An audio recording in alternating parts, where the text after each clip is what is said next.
All right, welcome to our webinar. I am Danielle Arnold. I'm Assistant Director of Admissions here at Eastman, and I am the person in our admissions office who works with all of our brass and percussion applicants. And I'm joined tonight by Christina Crispin, who is our Associate Director of Admissions at Eastman, and she is your point person for all things winds. And I'm also joined tonight by Professor Mark Kellogg. He is the chair of our Winds Brass Percussion Department, also professor of euphonium, trombone, and chamber music, as well as director of our community engagement program, Eastman to Go, and an affiliate faculty member with both the Jazz and Contemporary Media Department and Music Teaching and Learning. Did I forget anything, Mark? I think you got it all. Well, thank you so much for joining us tonight. My treat. And thank you, Christina, as well for joining us. Mark and I have prepared a few slides. We're going to talk tonight about the program, what students experience for the Winds Brass Percussion Department, what opportunities are available to them. Mark's going to share some thoughts on the application process. And during the entire webinar, we will have the question and answer available, as well as the chat. So if you want to hop onto the chat and introduce yourself, you can do that. Or if you have a question, you can type it into the Q&A, and I will be rattling those off as we go. Sometimes I might save a question for when it's coming up later in the webinar and most relevant to answer. So rest assured, we will try to get every question answered. And we're also recording tonight. So if you have to step away or you just want to enjoy this a second time with your family, we will be making that available to you as well. So without further ado, I think I will do a share screen and Mark and I will have a little chat. What do you think? Sounds great. I'll look forward to it. Okay, great. So I'm going to pull this up and I'm going to put it into present mode.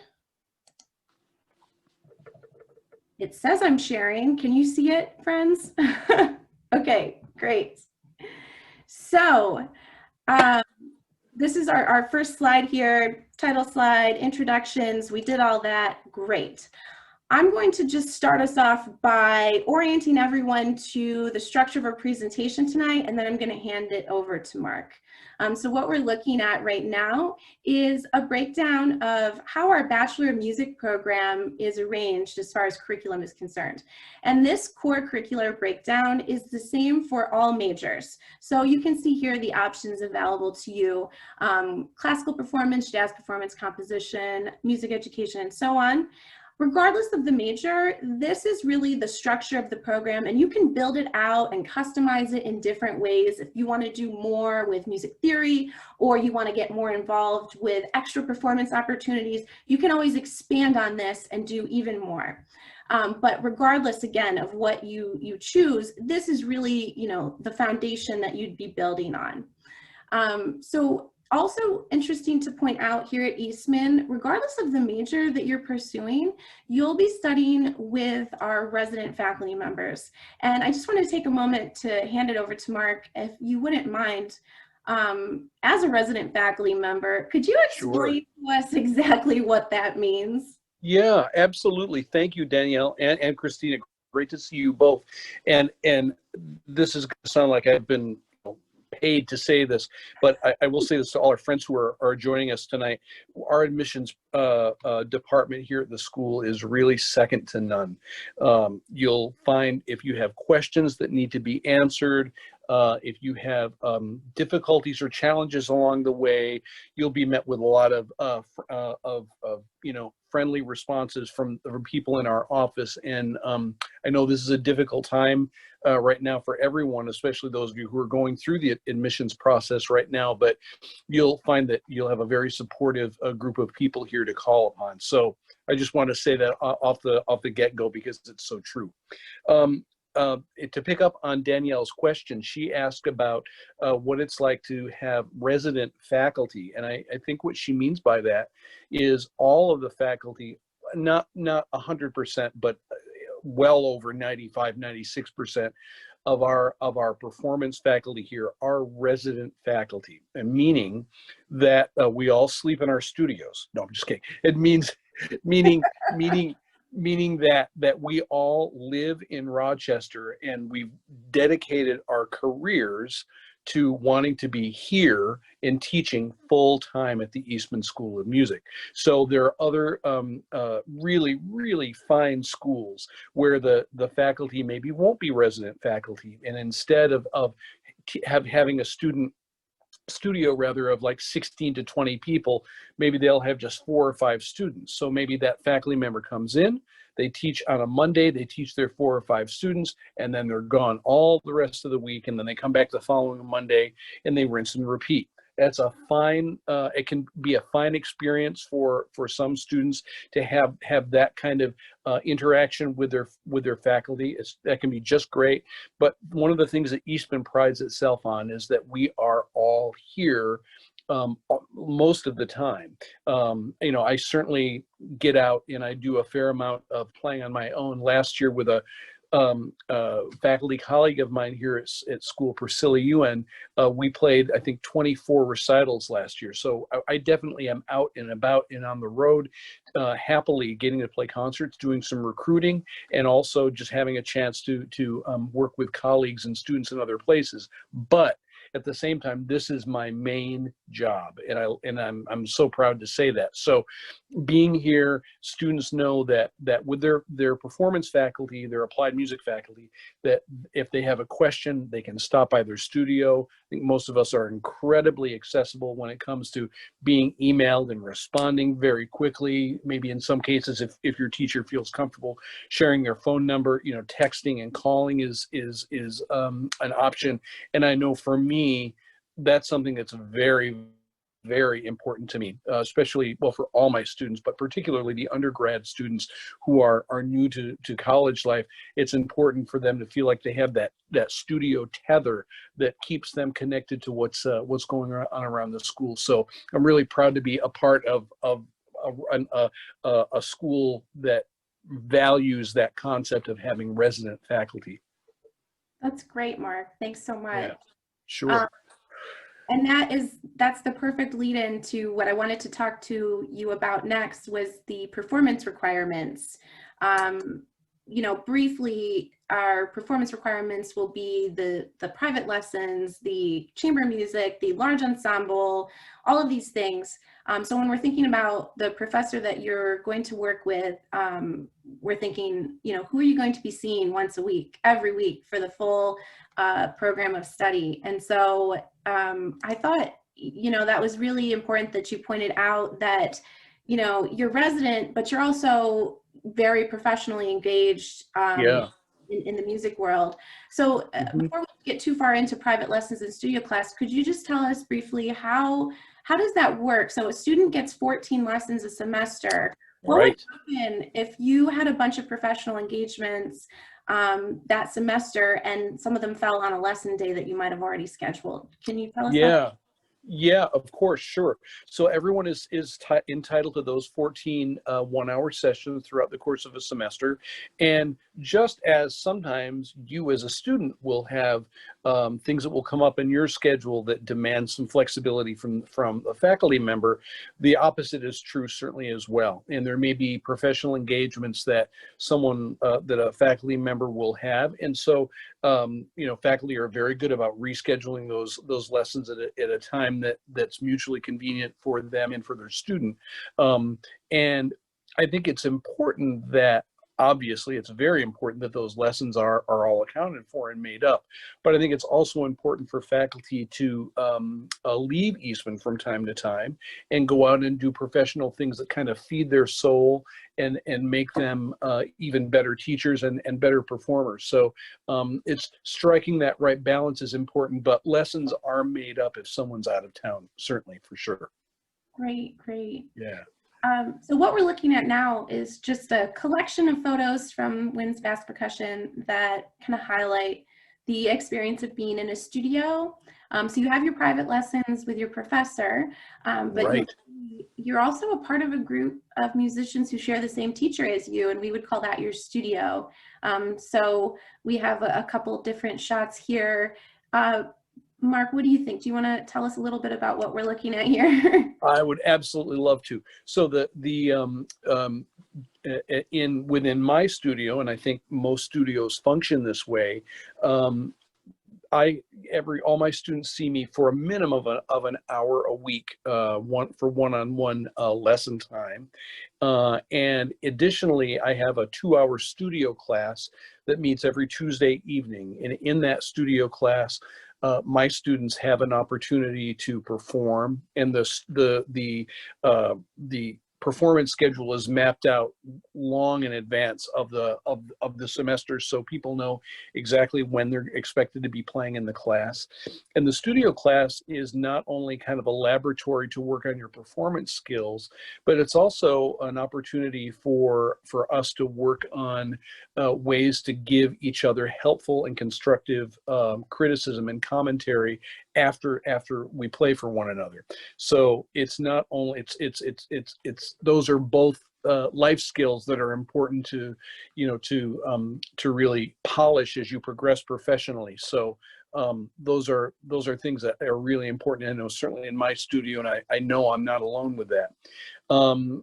You'll see in this picture that in the top left is a shot of our wonderful percussion ensemble. Michael Burritt is our professor of percussion and coordinator of that program. He's does just a wonderful job and is incredibly dedicated.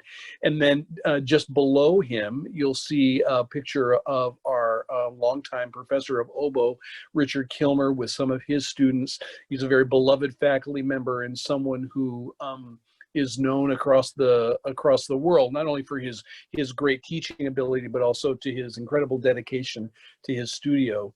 And next to the percussionist, you see a couple of pictures of the first one is actually my studio, a picture that was taken. We were socially distanced and masked, as we of course need to be these days.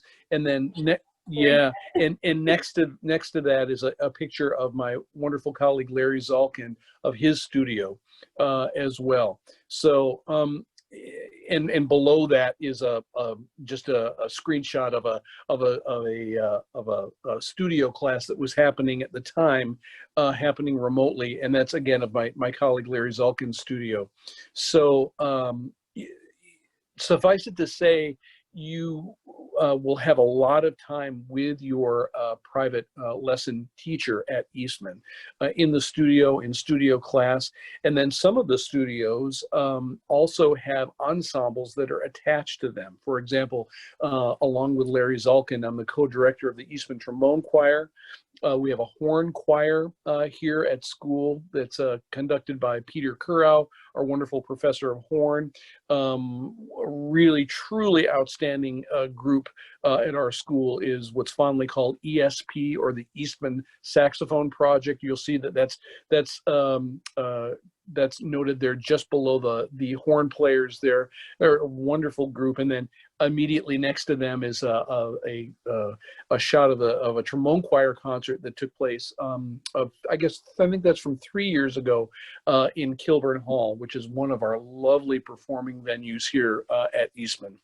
So yeah, it's so suffice it to say, you'll spend a lot of time with your applied music faculty member, and that's important that person be someone that you feel like you really can jive with and you can really learn a great deal from.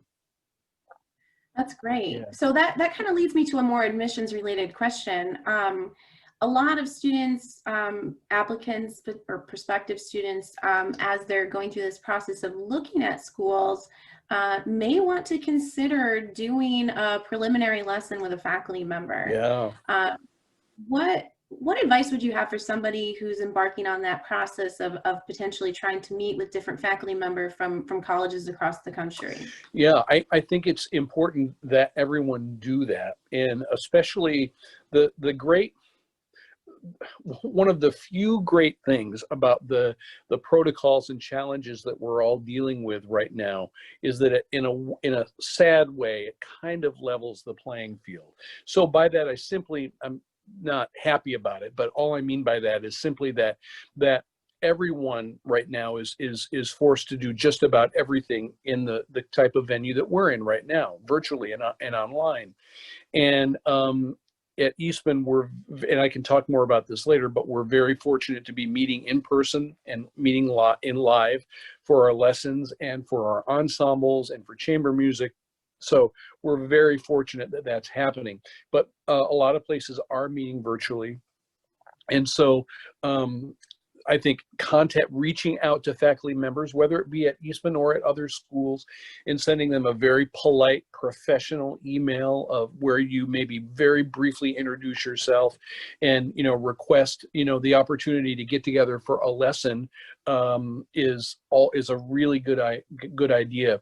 And I know that if someone does that with me, I'm very attentive to that email, simply because I think it's important that prospective students, as well as my own current students, feel the love, if you will, and they feel that, that I'm concerned and caring about your development and any questions that you might have. So people who contact faculty here, I think generally, are really happy with the sense of engagement that they get immediately from faculty. And I think that's very important. And I would just say, not to sound dour, but I think if you don't get that sense when you're sending an email to a prospective teacher, I don't want to say it's a red flag, but I think it's a pink flag, and I think it's something to, if you're not getting that a feeling of responsiveness, that's something to think about as you're going through the process of deciding where you want to attend school. Great. Yeah. As a follow-up to that, what would you say is good preparation for this lesson? So any thoughts? So they emailed you directly. Yep. You guys coordinated a mutually agreeable time. They showed up. Yep. Can you tell us anything about what someone should expect, what they should bring with them? Yeah, absolutely. I've done 3 lessons this week like this. So the one thing I always ask people when they I want to make sure that things are well structured and that they feel like there's a goal for them, to shoot for within their lesson. So I always ask students to bring 2 contrasting things to play, usually something that's maybe a lyrical and, a dolce, type of etude or solo movement or something, and then actually something that's a little bit more technical. And so that we use those as a point of departure in the time that we have together. So I would say prepare 2 contrasting things. Like if you're, for example, if you're a trumpet player, you might want to play like the first movement of the Haydn trumpet concerto and maybe a Charlier etude, or something like that. So just 2 contrasting things, I think that would be great to have.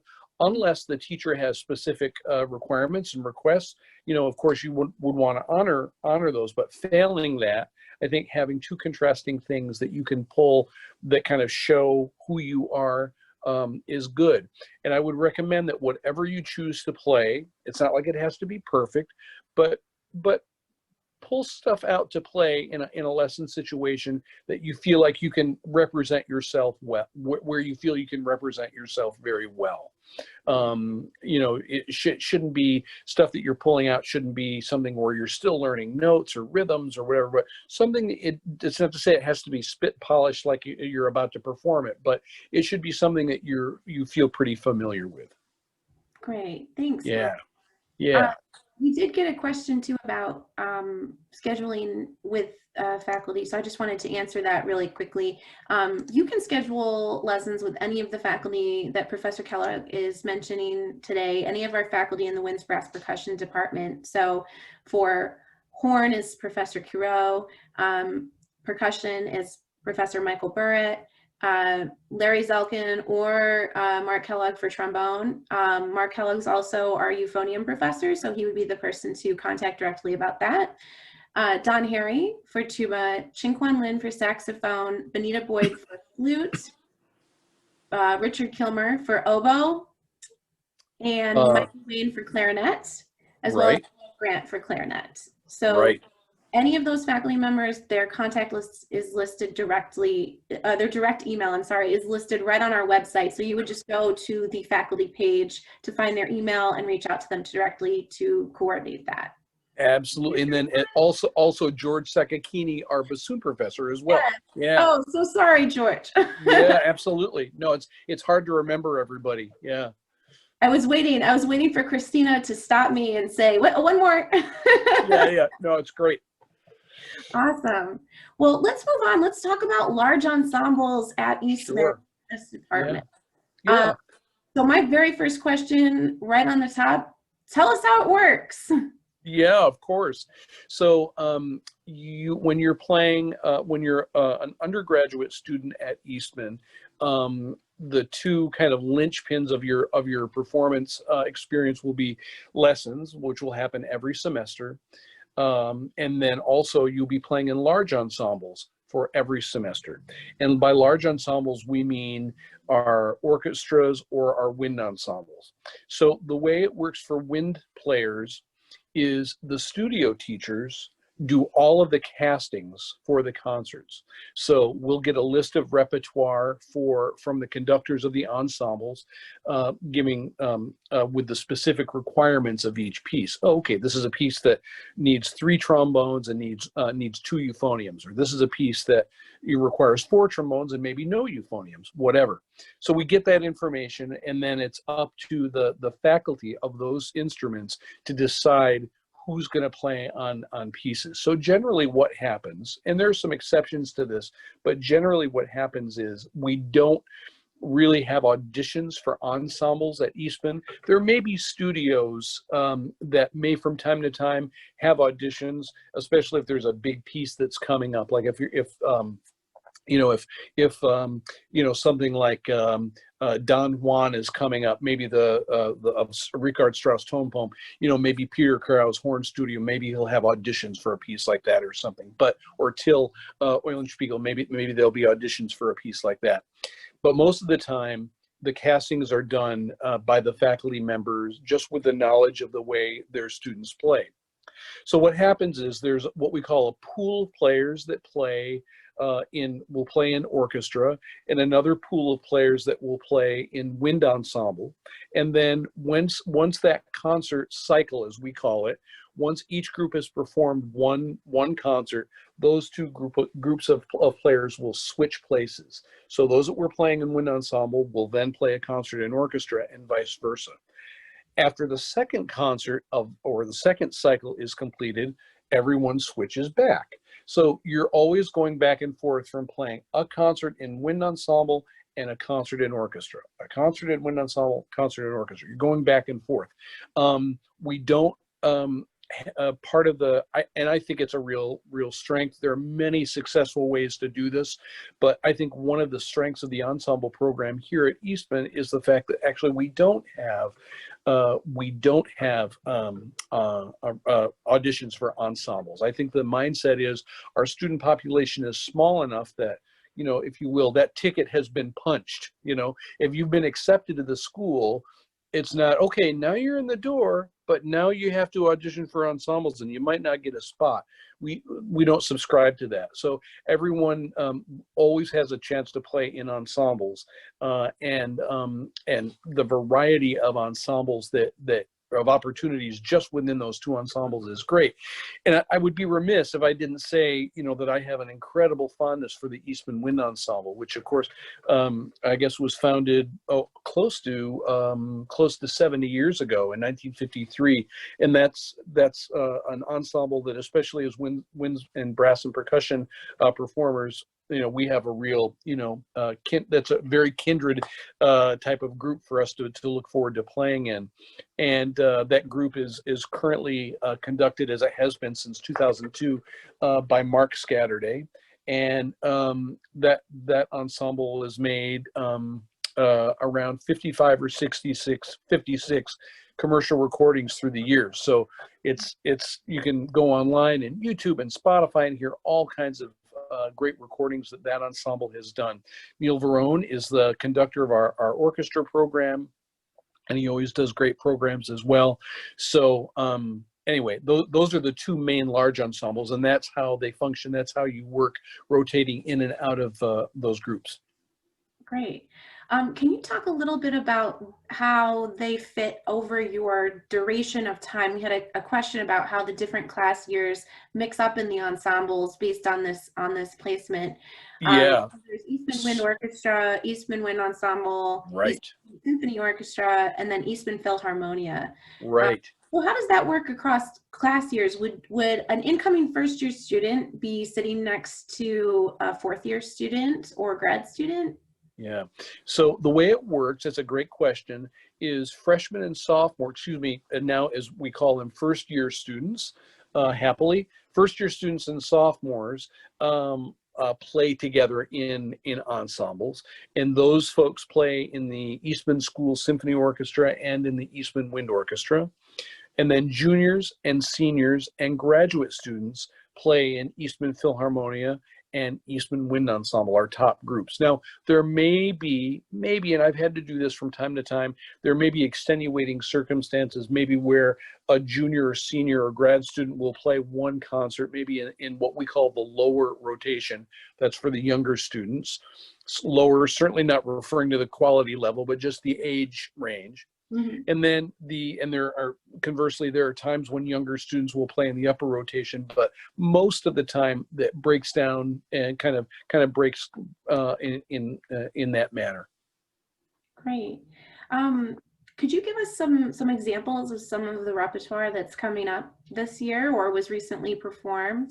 Yeah, well, that's interesting, and maybe this is a good opportunity to talk about what you see in some of these pictures. Oh yeah, The definitely. two bottom pictures that you see are on the left is that's Mark Scatterday conducting the rotation of wind orchestra, and then on the right is also, I believe, wind orchestra or wind ensemble as well. And you'll notice, of course, that everyone is masked, everyone is socially distant.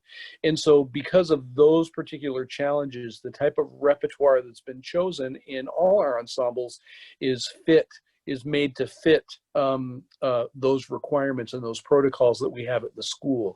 So the orchestras have done this semester, and this semester only, probably kind of churning over into next semester as well, have done smaller Mozart symphonies, small Schubert symphonies, and things for smaller orchestra, only because there are size limitations on what's happening on stage. There are some pieces that have involved, brass, but not nearly as much as we usually have. But that's purely a function of the protocols that New York State is mandating that we follow, and they're great protocols. So usually, every concert that you'll have in the orchestra program, for example, will be kind of a standard issue performance program. So there'll be probably some kind of overture, whether it's a De Meistersinger overture or Ruslan and Ludmila, or some standard orchestra overture. Then usually some kind of concerto, and the concerto is either a faculty member or a student that's won a spot to play a concerto through a series of competitive auditions. And then the second half is usually a large standard orchestral work, whether it be like a Daphnis and Chloe or a Tchaikovsky Fourth Symphony or a Pines of Rome or something like that. So one of the things that we're doing in the brass area this semester is, because of the limitations of the repertoire, and that's just a momentary thing, but it is something that we're dealing with right now. All of the brass faculty are taking turns leading sectional readings twice a week with our brass players of standard orchestral repertoire.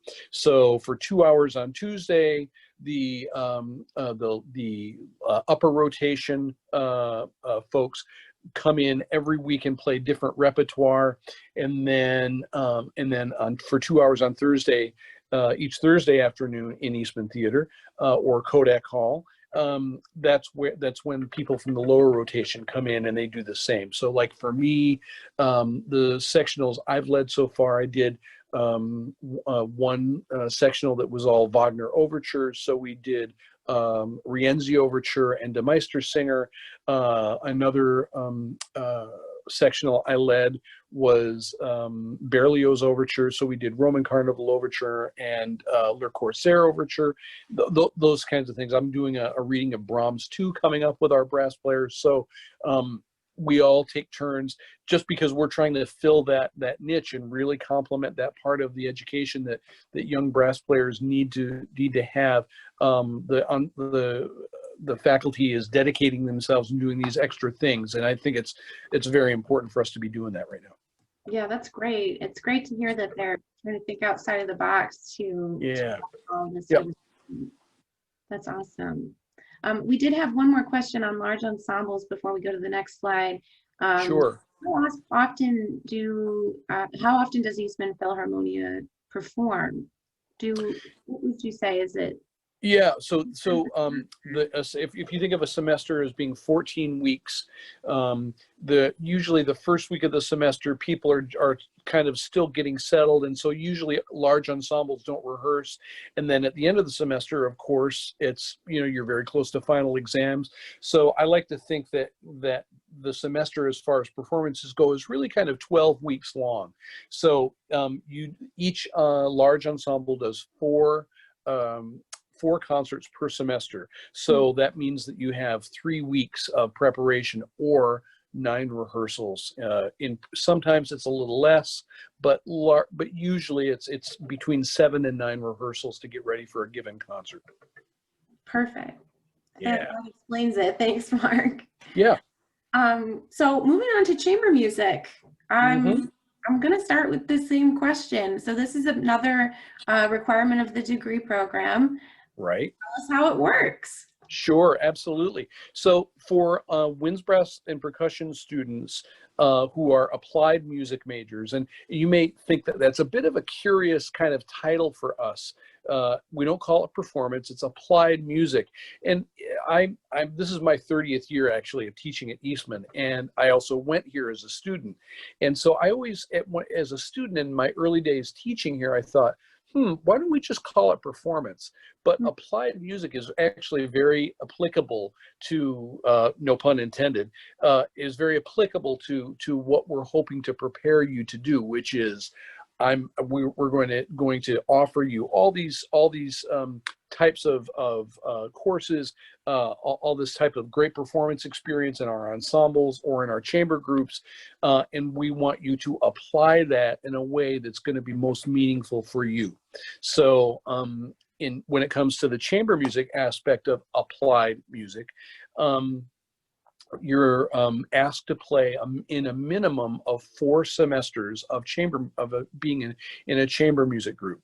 The way the chamber music works from instrument family to instrument family is a little different. I know in the woodwind family, which is our program, is led beautifully by Anne Lindblom Harrow, one of our flute faculty.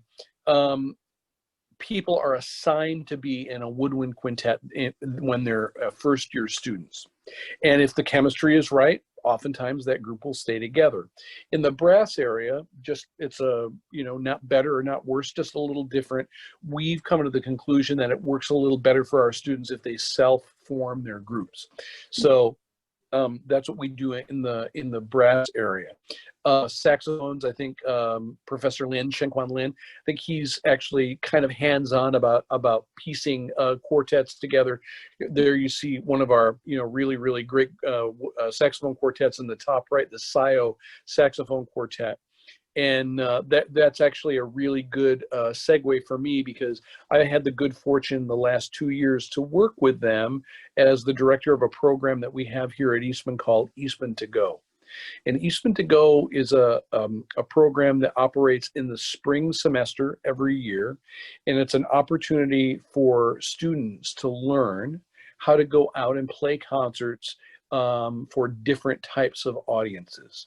So if you're in a chamber ensemble, and you know that you're going to go play for a class of fourth or fifth graders, the way you you talk about the music that you're playing, the way you interact with the audience of 9 or 10-year-olds is going to be, of course, very different than if you were playing in a formal concert hall, or if you were playing, say, in an adult care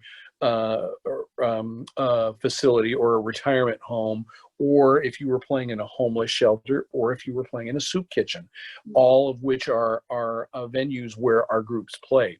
So basically, what we do is, in addition to the wonderful hour of coaching that you would get every week from your normal chamber music coach, additionally, you'd be treated to master classes by visitors who would talk about this issue of how to connect to an audience a little with and really supply information to that audience in a way that's going to be most meaningful for them.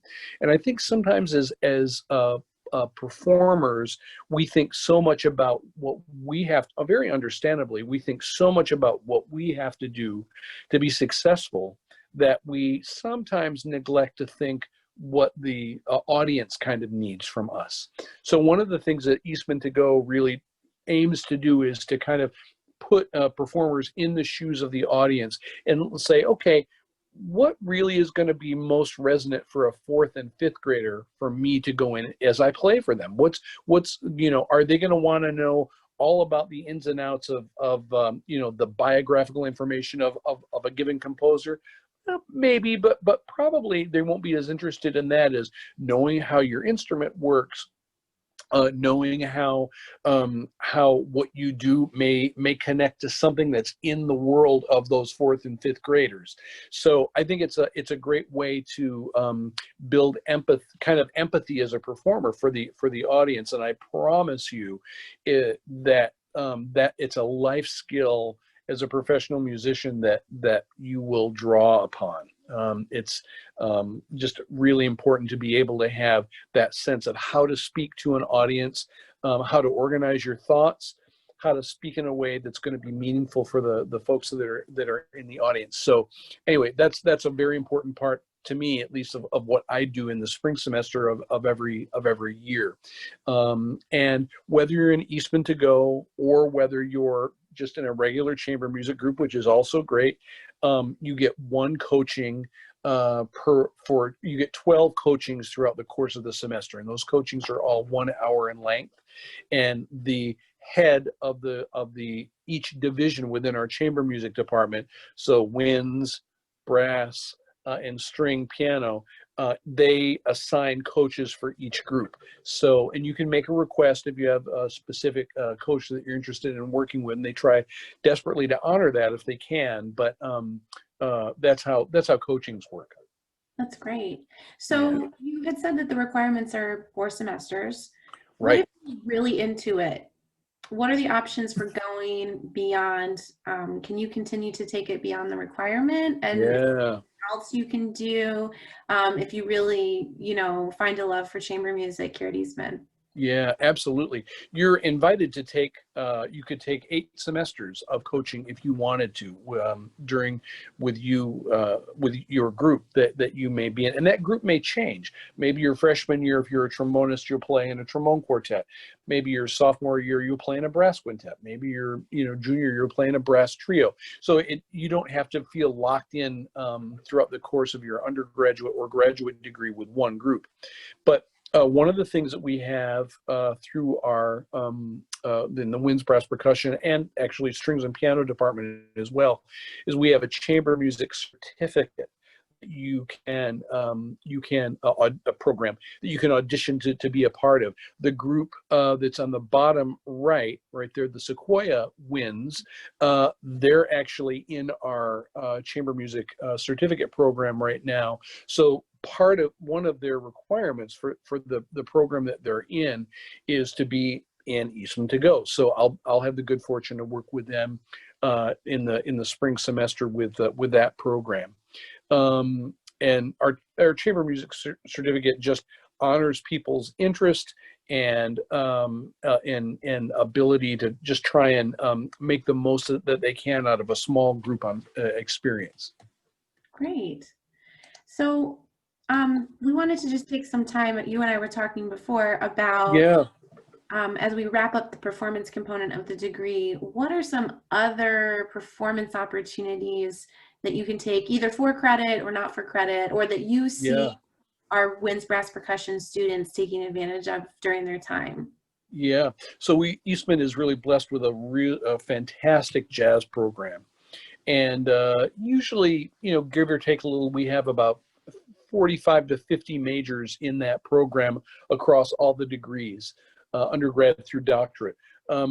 But that's not enough people in the jazz program to fill out our 4 jazz ensembles. So undergraduates or graduate students who are applied music majors or more classically kind of inclined, they're invited to audition to take part in the jazz, the big bands at Eastman. As you can see in the top left, that's one of our great jazz faculty, Dave Ravello, leading what's called the Eastman New Jazz Ensemble.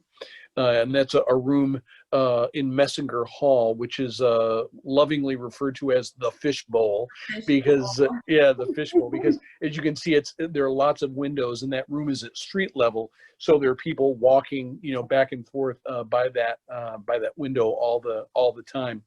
But you also, additionally, besides jazz groups, people can also take part in new music ensembles. Like, for example, this bottom right, you see the Osea New Music Ensemble, and that's an ensemble that started quite a while ago now.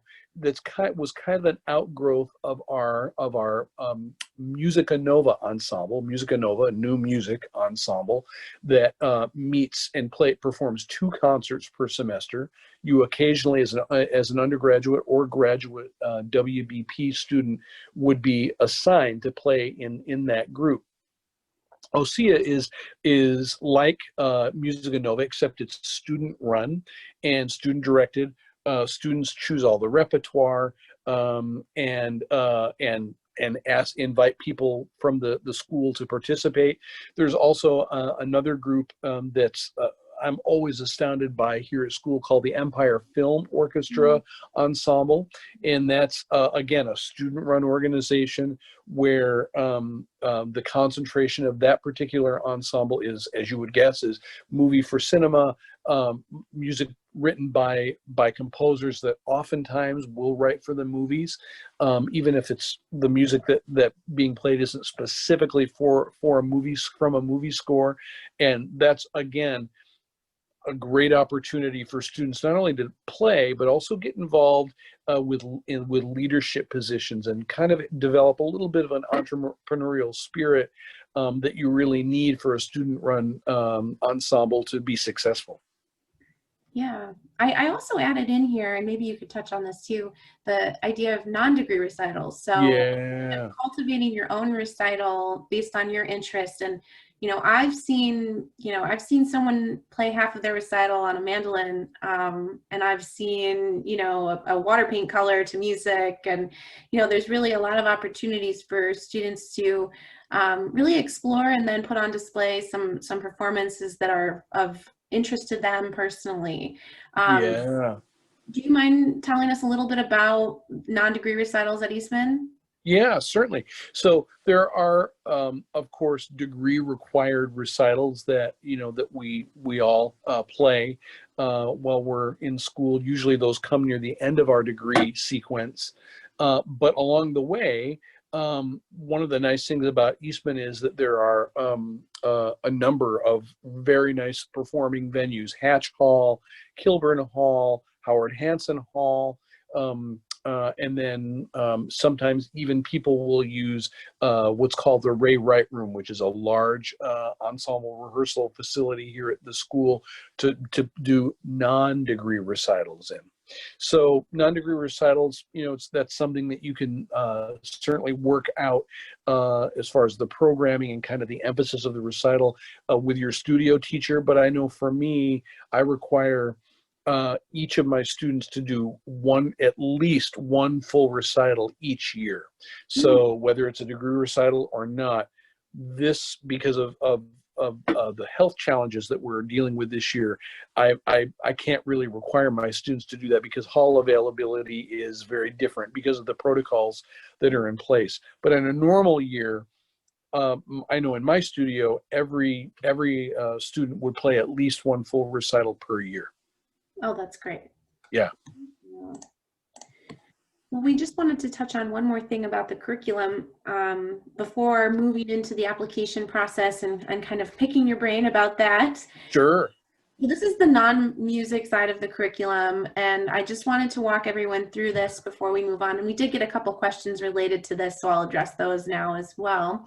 But for music coursework, that would be this sizable yellow chunk here. This would be your music theory, music history, and piano proficiency requirements. So as part of the Bachelor of Music program, you're taking 4 piano classes, taking 18 credits of theory and about 15 credits of music history, along with some advanced coursework in that realm as well. Then this orange slice would be your non-music academic coursework.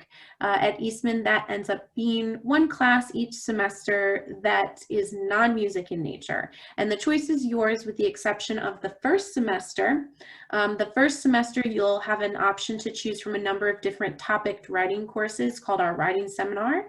On our campus, we usually have between 10 to 14 different options for students to choose from, which makes for a nice small classroom environment for that requirement. And then for all of your non-music requirements throughout the degree program, you can take these courses through the Eastman's Humanities Department. So you could stay right on campus and take that coursework and do everything you want to do, anything you need to do for your degree on our campus.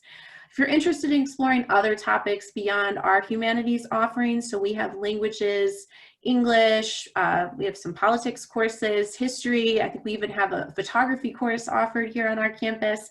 But if you're interested in something beyond that or something outside of those areas, let's say Russian literature or philosophy or you know, you name it. If you want to take Chinese to fulfill this requirement or calculus, you're welcome to go over to the University of Rochester's River campus to fulfill the requirement.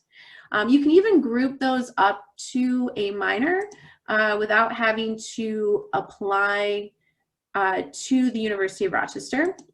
So you would just take that sequencing of courses and then declare your minor. Then also of note would be the dual degree program. So this would be different than double majoring at Eastman. And I'm going to cede the floor in a moment and have Mark talk to us a little bit about that. But double major would be 2 majors here at the Eastman campus. So for example, music education and performance would be a double major for the Bachelor of Music. And then a dual degree would be a degree with us, our Bachelor of Music degree, and then a degree in something else at the University of Rochester's River campus. So for example, a very popular combination is the Bachelor of Music in Applied Music, and then the Bachelor of Arts in Mathematics. Those two happen a lot, they pair nicely, but there's other combinations that work very well. Mm-hmm. There are about 80 students at any point in time that are dual degree students pursuing 2 degrees. And a sizable amount of our population are also doing a double major here at Eastman. So someone had asked if it's a requirement to double major, and it's not a requirement, but it is a significant part of our student body that is double majoring or doing a dual degree or pursuing a minor. So there's a lot of diversity of curriculum going on as far as what people are doing. So Mark, maybe you could talk a little about, you know, some of the curriculums that you've seen, some of the programs study you've witnessed, double majors, dual degree, and your thoughts on it as a faculty member at Eastman on these various options and students pursuing them. Yeah, thank you. I think one of the things that Eastman should be very proud of itself about is the fact that I think that we work really hard to give you choices. And I think that that's really important. that you, even as an undergraduate, that you have some say in what you're going to take, and that you have really good reasons why you want to take those classes. And the opportunity to be a double major or dual degree student is a perfect example of that. So I've had many students who have been double majors here at Eastman, either in applied music and music education. And our music education program here is second to none. It is an absolutely fantastic, top-notch music education department, or as we call it here, music teaching and learning, because I think the faculty feels that really is kind of a real accurate depiction of what they actually do, And I've also, another popular pairing as far as double degrees is jazz and contemporary media and music education. I've also had students who have been double majors in occasionally in two different instruments, not very often, but in my world, I've had a few students who've been euphonium majors and trombone majors at the same time. So that will happen for sure. I've also had students who have been dual degree, where they've taken a degree here at Eastman, usually in applied music and performance, and then they partnered that with a degree, as Danielle was saying, in mathematics or in engineering or computer science. And this is something I tell every student that asks about this. Don't ever let anybody tell you that being a dual degree student is easy, because it isn't. Now, am I saying don't do it? No, that's not what I'm saying. But what I am saying is that if you decide that you want to be a dual degree student, you go into it with your eyes wide open about what the demands of both degrees will be like. And if you're an organized person, if you have, really good time management skills, if you feel like you're the type of person that really just feels energized by having, being pulled in a couple, at least, or more different directions at the same time, then that's the kind of thing that's for you, and that's great. And we all know that we all exist in different planes, so there are some of us who maybe that works really well for, and then maybe there are others of us who would want to just have a little bit of simpler, more focused kind of an experience, and be just a performance major or applied music, or just a music teaching and learning major, or whatever. So yeah, I think it's something that anyone who has divergent interests should absolutely consider. But just know that it is a challenge, and it requires really good time management skills, for sure. Yeah, it's a really good point out. Yes. Yeah. The only other thing we haven't talked about on our non-music requirements is the community requirement listed here on this chart. And so that is in the curriculum fulfilled by the Eastman first year colloquium, which is where the entire first year class meets once a week, but also prominently placed here just because it's an element of everything that we're doing here, and it will come up thematically a lot during your degree program. So beyond this class, it does become part of the study, part of the philosophy behind a lot of our studios and our groupings, and the requirements that we ask of you from Eastman to go to how studios meet, and the expectations that different faculty members have. Do you have anything else to add to that element, Mark? Anything worth mentioning here?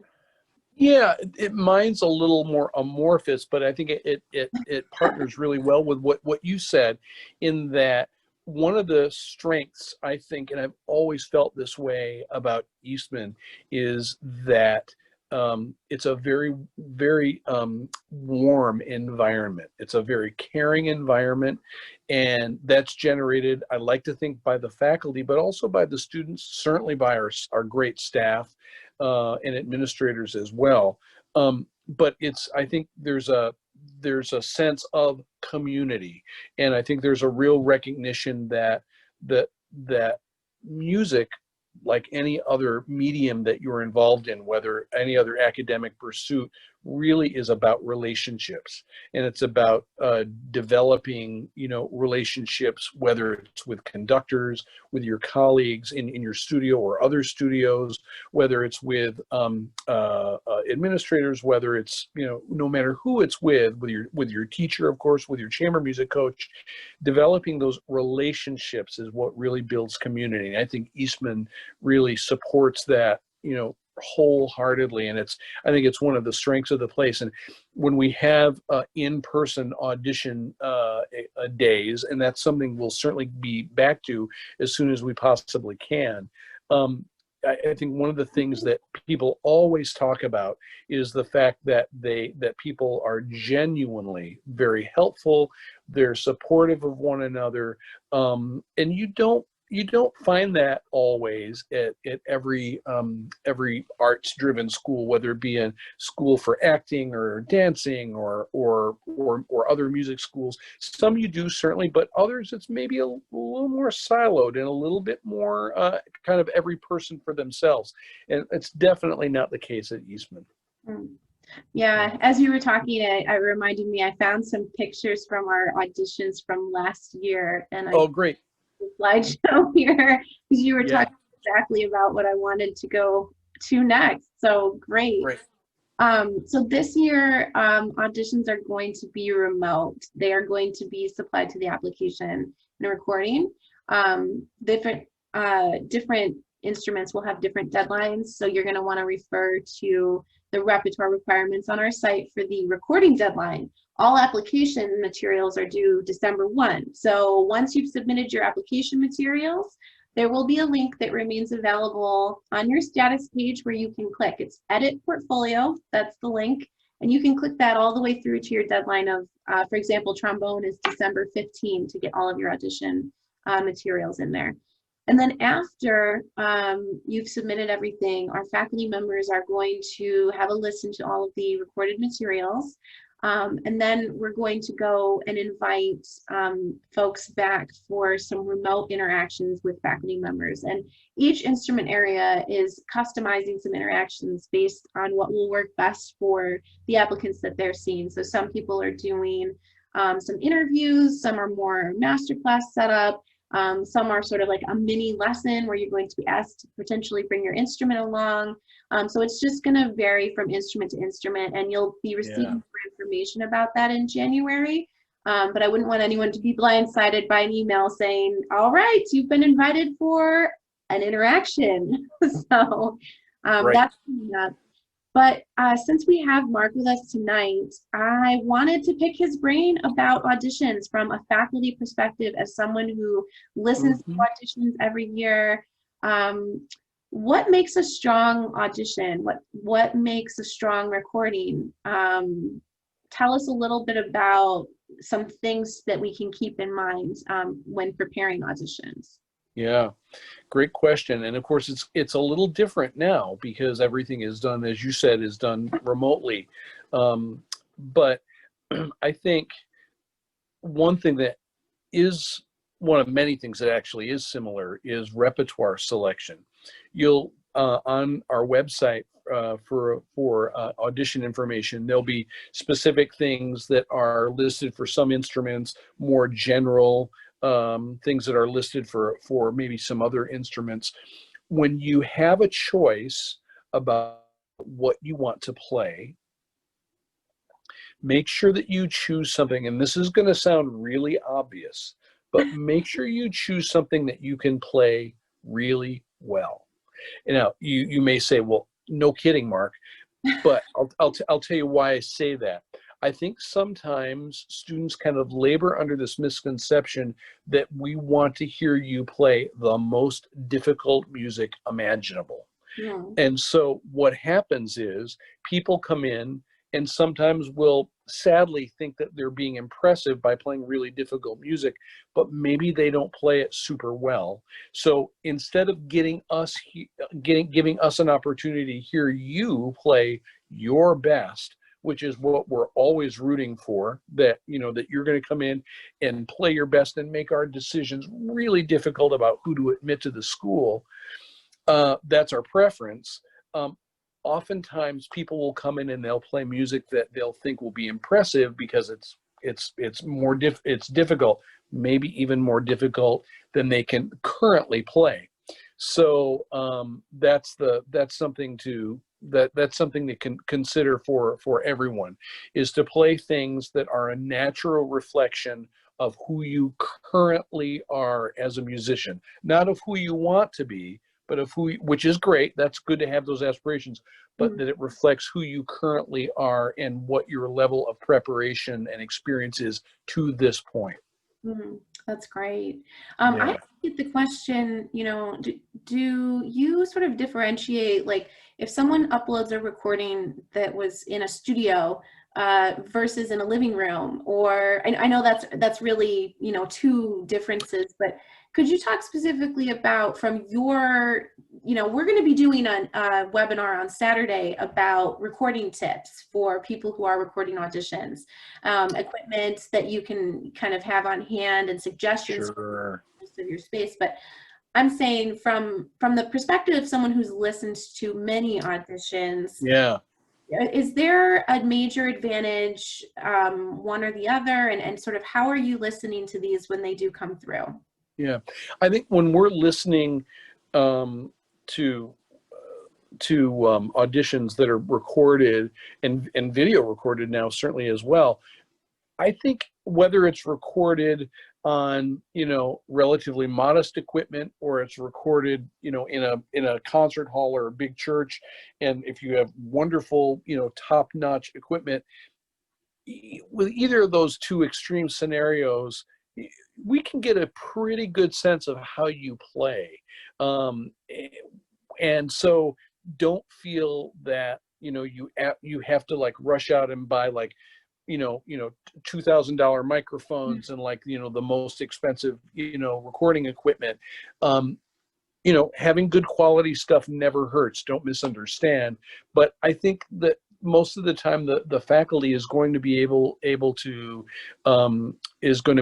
separate people who are really show a lot of promise, and maybe people who maybe have some things to work on. So I think that while it would be great if everything was recorded in a great concert hall with like top-notch equipment, I think even if you record something in your living room at home and you do it well, we'll be able to tell that for sure. And one of the things couple hints I'll give you in addition is that Daniel, is it Mike Sherman who's going to be doing that? Yeah, he's wonderful. So if anybody wants to tune back in on Saturday or see Mike's presentation, you'll get a lot of good advice from him. But the things to think about are making sure that whatever environment that you're in, that you have as much control over that environment as possible. So in other words, if it's easier for you to record in your living room because you can record there anytime you want, that's great. As opposed to, okay, I was able to get an hour and a half in the sanctuary at this church in town, and I'm going to have to do all of my recordings in that hour and a half. That maybe is not going to work quite so well. So that's one thing. The other thing, just give yourself plenty of time to prepare your recording. The less time you give yourself, the less choice you have over how things go. So giving yourself plenty of time to record is always the way to go, because if you wait until you're close to the witching hour to turn stuff in, that tends to breed a lot of angst and worry, and it can make it very difficult. And auditions, even they're stressful enough. So there's no reason to feed that beast and procrastinate and do things kind of at the 11th hour. So I would urge you to record earlier rather than later. Yeah, that's great advice. Yeah. We did get a rather specific question to the Q&A, and this is a good opportunity for me to remind everyone, keep asking questions. Any questions can be asked, and we're happy to receive them. But this, I think, could be answered more broadly as well. So we have a graduate jazz trombone applicant who's asking if you have a preference for size, make, model of the tenor trombone that students play for the classical requirements. So maybe you could answer that for us if you do have a preference. Yeah. And then if it's something, if you do have a preference, how would we go about sorting that out for other instruments? Yeah. Well, let's see. I'll answer this. I'll go little to big. Okay. For the whoever the trombone person is that's on welcome, and we have, as part of our jazz application process, when it's, certainly when it's live, we have a classical component to that audition as well. So it's not just about how you play jazz, although that's very, very, very important. But we also want to hear, do you just basic, do you play with a good sound? Do you play in tune? Do you play with, really clean articulation? Do you have a sense of what it means to like play with a real sense of line, those kind of things.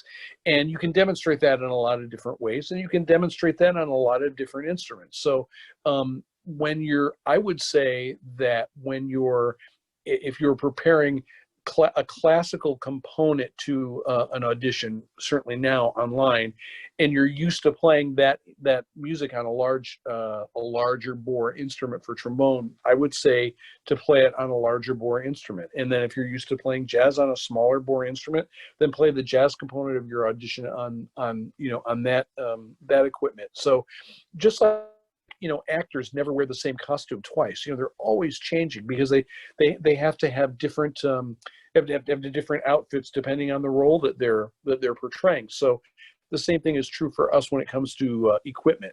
Now, if you don't have access to different types of equipment, of course that's fine, and I'm sure you'll be great. But if you are used to changing things around, I think it's fine to do that. I would encourage it.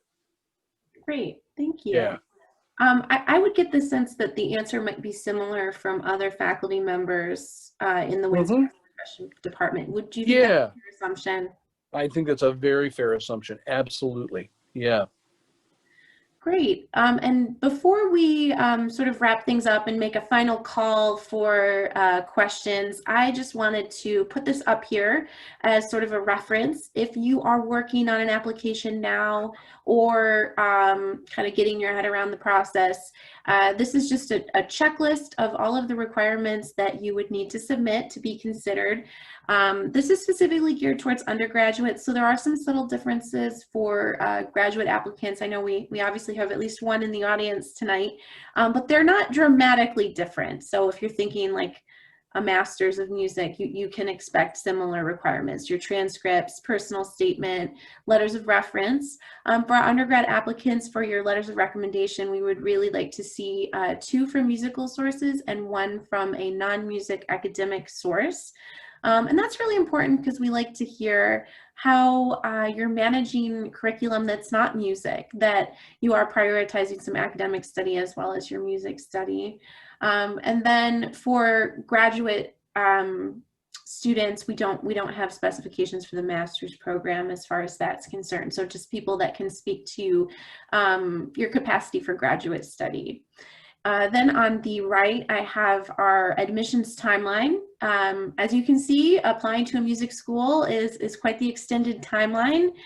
So we'll be spending a lot of time together, and I just want to put a plug in for myself and Christina. We love hearing from you. We love hearing questions. Quite frankly, it's what we're paid to do, and we're bored out of our minds if you don't ask us questions. So please do. And same here too, like if you're thinking of a question, you're like, oh, I don't know, that's kind of weird, I don't know if I want to toss it out there. Toss it, because we're here to answer your questions. And I've noticed Christina's been giving some personalized responses throughout the webinar. So before we wrap it up, I want to do a shout out to Christina for manning the Q&A and doing such a phenomenal job, so that Mark and I could just chatter away. Thank you. Yeah. Yeah, So much. if I could just interject one thing, Danielle, and that is for those of you who are, well, which is all of you who apply certainly to Eastman, who are asking people to write letters of recommendation, make sure that you do it early, and so that those people that are taking time, carving out time to write letters of recommendation for you, have enough time to do a meaningful job with it. So, and that's something I tell all my current Eastman students who are, undergraduate students who are looking to do a master's degree elsewhere is I'm always happy to write letters of recommendation, but I really like to have enough time, to do that. So I ask that if something is due, December 1st, I like to know about it at least by November 1st, so I can really carve out, a really good letter of recommendation for the student. So that's an important thing to realize. The other thing is,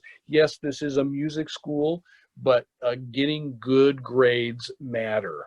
They really do. Now, that's not to say that you have to be, the absolute top of your class, but what it does mean, though, is you, as a undergraduate student and graduate student both, have to show evidence that you have a commitment to things that are academic, as well as, of course, excelling on your instrument and that kind of thing. Those things are very, very important, because it shows that you value being a well-rounded musician, and that's an important aspect of, I know, what we kind of really value here at Eastman, and I think a lot of schools are that way. Yeah, that's really great too. Yeah, as part of your interview process, I think people are going to be looking for those elements of, being able to balance that interest in music, but interest in other things, and what kind of community member are you going to be as far as collaborations and Right. really, seeking to be a part of a community of musicians. So I know that also comes up. We had a question come in for you, Mark. What do you recommend for an audition piece? Do you have a specific recommendation that you could give? Yeah, sure. So for trombone or euphonium? Oh, this is a good question. Let's see if clarification. Trombone. Okay, for trombone, great, Clarification has come. great. Thank you. Thank you. Floated down from the Ethernet. Yeah. Yeah, I'll be kind of mercurial in my answer, but I think whatever you choose, it should be something that you feel that you can play really well, and hopefully you have the benefit of working with a teacher who can help point you in the right direction. As far as repertoire goes, we have on our website, we have many different options and recommendations. They're not mandates, they're recommendations. So I think there are 5 or 6 pieces that are on there, and for euphonium as well, that are pieces such as boom, boom, boom, boom, boom. They're not, it's not that, do I have to play the Grandal concerto? No, not necessarily. But those recommendations for repertoire gives you a sense of the flavor of our expectation. Okay. And so, I think it totally depends. If you're a trombone player, we've had people who've come in and of course play pieces. I'll kind of nerd out on trombone repertoire for a second, but people who come in and play, of course, things like the David or the Guillemot Morceau Symphonique. We also occasionally will have a high school senior who come in and play something like the Creston Fantasy or the Tomasi Trombone Concerto. So it really varies. The main thing is that that's repertoire that kind of fits them, and it's something that they feel that they can perform at a high level in a, quite frankly, in what sometimes can be kind of a stressful situation, even in the most well-intentioned situation. Right. Well, and I would just add, it's not, it's probably obvious, but in case you don't realize, that the repertoire that is listed on our website is created by our faculty members. So it's Right. from their mind what they want to hear. And if something is absolutely required and not negotiable, they'll specify that and say this cannot be replaced. But for trombone repertoire specifically, there is a lot of flexibility for you to really pick from it or be inspired from it, and choose a piece that does really suit you and your abilities well. So Yeah. I just putting in a plug to read through that repertoire, and of course, if you have Yes. any questions, to don't hesitate on that. Yeah. Great. So I always end with a picture of snow in Rochester, because in case anyone forgot it, it's coming. It happens. So there it is, a corner of Gibbs in Maine, right underneath the marquee, with a little bit of contact information for Christina and I, as well as the faculty page in case you'd like to connect directly with our faculty members. I'm gonna put one more plug out. If anyone has any other questions, we'll sit here somewhat awkwardly for a couple more moments and see if anything comes in. And while we're sitting here, I want to thank you so much, Mark, for coming in and sharing your time so generously and letting us just pick your brain for a whole hour. My absolute pleasure. And if I could just say again, a thank you to both you and Christina for being here tonight and for doing such a great job for the faculty and for the students who apply at Eastman. And I just want to say that I was in your position 39 years ago. So, and here at Eastman and other places that I auditioned, and probably one of the main kind of meeting spots at Eastman is what we call the main hall, or it's now named Lowry Hall. But when you walk into the main hall at Eastman, you get certainly a feel for what the school is like. And it sounds really corny, but every time I walk in the main hall, I get a real spring in my step, because Eastman is such a special place, and I'm just feel so lucky not only to have received my education here, but to be teaching here now. So we really look forward to hearing you play and being any help that we can along the way in the process. Absolutely, very much agreed. Well, Yeah. I didn't see any more questions come in, so I think we'll close it out for the night. Can I jump in with one last comment? Oh, yes, please. I just put a link into the chat to our brand new site that offers a video tour of our campus, as well as some 3D views of our concert halls. So if you haven't had the chance to visit Eastman before, this is kind of the next best thing. It'll give you a great view of what the campus is like. So check that out if you get a chance. Yeah. Right. Awesome. We did have one question come in, so thank you, Christina. And I want to put a plug into this site too. Our team has spent a great deal of time putting together a very nice virtual presentation for you. So I do hope you enjoy. It should be a good time. We had one more question about the application. So having been out of university for 4 years, and perhaps not in touch with faculty at the institution for a few years, does one of the recommendation letters need to be from a faculty member from that institution? And we don't have a specification on that. I would say it's more important that you have people that can speak to your capacity for graduate work, speak to your abilities as a performer, or speak to your collaborative nature. They know you personally. Mark has heard me tell this story before. We once had a reference from Michelle Obama submitted to Eastman. And it was very clear that Michelle Obama did not know this cellist personally. So she couldn't really say much in her letter other than it was a phenomenal performance. And I really enjoyed hearing it. And he was a part of a great group. And, it didn't give us any sort of glimpse into what kind of student that person would be.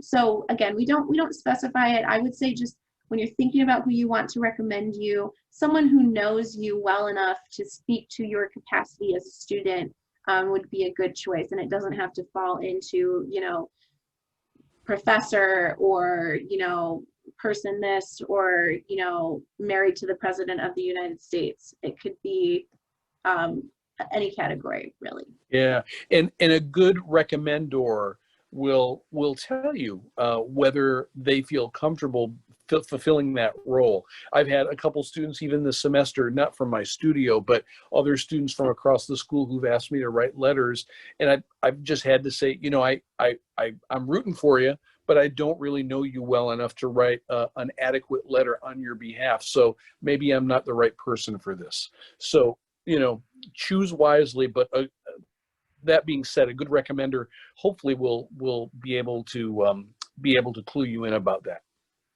That's great. That's Yeah. awesome. All right, well, that's our night. Thank you, panelists, and thank you everyone for coming and asking such great questions. This is a Yeah. lot of fun. Hope you have a nice Thursday night and a wonderful weekend to come, and we'll look out for your questions in the inbox. Great. Thank you. Thank you.